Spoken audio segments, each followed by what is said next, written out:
Haydovchilar uchun kutilmagan va yaxshi yangilik.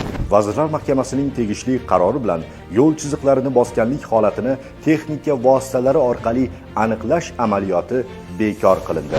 Endilikda mazkur qoidabuzarlik uchun faqatgina yo'l patrul xizmati xodimlari tomonidan vizual kuzatuv asosida aniqlangan taqdirdagina ma'muriy choralar qo'llaniladi. Xabarni haydovchilarga yuborib qo'yamiz va eng tezkor ishonchli ma'lumotlarni yo'l harakati xavfsizligi xizmatining rasmiy manbalarida kuzatib borishni maslahat beramiz.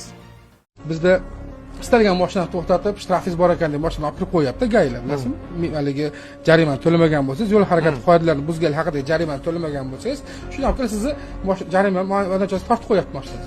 Aslida yozilgan qonun qoida qanday degan savol bo'ladigan bo'lsa, yozilgan qonun qoida bo'yicha har kuni ertalab ana shu gaylarning gruppasining rahbari o'ziga MIBdan kelib tushgan ro'yxat asosida mana shu mashinalarni ushlab jarima maydonchasiga tortinglar, sabab to'lanmabdi deyish kerak. Istalgan boshdan to'xtab jarimangiz bor ekan, siz ketdingiz deyish haqqi yo'q. Tekshirib chiqqanda. Ha, tekshirib chiqqanda sizda chiqib qoldi, 3 oydan o'tib ketib qolibdi, boshda jarima maydonchasiga ketadi deyish haqqi yo'q ular. Sababi buni reglamenti bor. Reglamenti bo'yicha ana shu yozma ko'rsatma berilgan bo'lish kerak.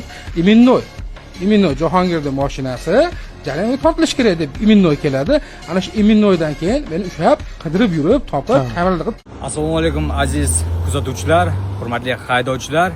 Yo'l chiziqlarini avtomatik tarzda kameralar orqali aniqlangan qoidabuzarliklar amaliyoti endilikda bekor qilindi. 1-iyundan boshlab faqatgina yo'l patrul xizmati xodimlari aniqlangan qoidabuzarliklarga tegishli tartibda choralar ko'riladi. To'xtash chizig'i 533 yo'l belgisi undan mustasno. Ogoh bo'ling. Navbatdagi savol: mashinani lamboyiga солнцезащитный plyonka o'rnatish mumkinmi? U uchun to'lov bormi yoki yo'qmi? Javob uchun oldindan rahmat. Demak, murojaatchimiz transport vositasining old oynasini nazarda tutmoqdalar. Yo'l harakati qoidalarining 3-ilovasi, ya'ni transport vositalaridan foydalanishni taqiqlovchi shartlarning 7.4 bandiga ko'ra, barcha transport vositalari old oynasining yorug'ligi o'tkazuvchanligi 70% dan kam bo'lmasligi kerakligi belgilangan. Qisqa izoh beraman. Transport vositasining old oynasiga солнцезащитный plyonka o'rnatish mumkin. Faqat o'rnatgandan keyin tonik moslamasi orqali tekshirilganda yorug'lik o'tkazuvchanlik 70% dan kam bo'lmasligi kerak. Misol tariqasida agarda 65% yoki 60% yorug'lik o'tkazuvchanlik darajasi ko'rsatadigan bo'lsa, bu qoidabuzarlik hisoblanadi. O'zbekistonda haydovchilik guvohnomasini olish yanada qiyinlashadi. Endi haydovchilarni o'qitish va imtihonlarni o'tkazish jarayonida hujjatlarni qalbakilashtirish jinoiy javobgarlikka olib keladi. Agar mas'ul shaxs o'quv jurnallari yoki imtihon protokollariga o'quv dasturini o'tash yoki imtihon topshirish haqida yolg'on ma'lumot kiritsa, shuningdek ushbu ma'lumotlar asosida haydovchilik guvohnomasini bersa, unga qoidagi jazolar tayinlashi mumkin. 18.750.000 so'mdan 37.5 million so'mgacha jarima, 3 yilgacha ma'lum lavozimlarni egallash huquqidan mahrum qilish, 360 soatgacha majburiy jamoat ishlari va 3 yilgacha tuzatish ishlari. Agar qalbakiylashtirish nazariy va ilmiy imtihon natijalariga tegishli bo'lsa, jazo yanada og'irroq bo'ladi. 37.5 million so'mdan 112.5 million so'mgacha jarima, 5 yilgacha ma'lum lavozimlarni egallash huquqidan mahrum qilish, 360 soatgacha majburiy jamoat ishlari, 3 yilgacha tuzatish ishlari,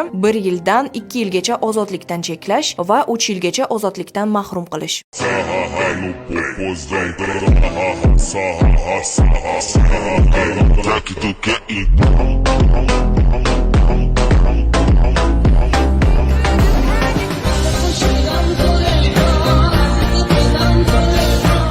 Bugun 2025-yil 17-aprel kuni kecha ijtimoiy tarmoqlarda navbatdagi Traverse rusumli transport vositasi Buxoro shahri Alpomish ko'chasi xalq tili bilan nomlanadigan Konechkadan Dinamo aylanma harakatga boraverish yo'lida oqimga qarama-qarshi qo'pol ravishda harakatlanganlik holati tarqaldi va ushbu holat zudlik bilan aniqlanib, ushbu transport vositasi boshqargan haydovchi va avtomashina ko'rib turganingizdek jarima maydonchasiga joylashtirildi. Qadrli yurtdoshlar, bu kabi xatti-harakatni hech qachon takrorlamang.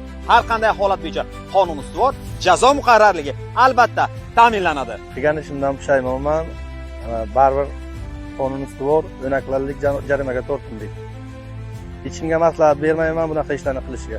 Barchaga assalomu alaykum, qadrli yurtdoshlar. Ayni vaqtda biz Buxoro shahri Peredaskir hamda Navoiyshoh ko'chalari kesishgan tutashma, ya'ni xalq tilidagi mega market chorrahasida mazkur chorrahada endilikda mana ko'rib turganingizdek qo'shimcha akkumulyatorlar o'rnatilmoqda. Chorrahaga, ya'ni ushbu akkumulyatorni o'rnatishdan maqsad chorrahada elektr uzilishlari yuzaga kelganda ushbu akkumulyatorlar qo'shimcha ravishda kamida 5 soat mobaynida, demak, chorrahada elektrni ta'minlab berib turadi va chorrahada svetofor doimiy ravishda o'z ish faoliyatini davom ettiradi. Demak, yuzaga kelayotgan ba'zi bir noqulayliklar tufayli chorrahalarimizda elektr tarmoqlari uzilishi jarayonida haydovchilardan yo'l harakati qoidalariga rioya qilgan holda harakatlanishlari va shahrimizning boshqa chorrahalarida ham bu kabi demak qo'shimcha quvvatlagichlar bosqichma-bosqich o'rnatilishini ma'lum qilamiz.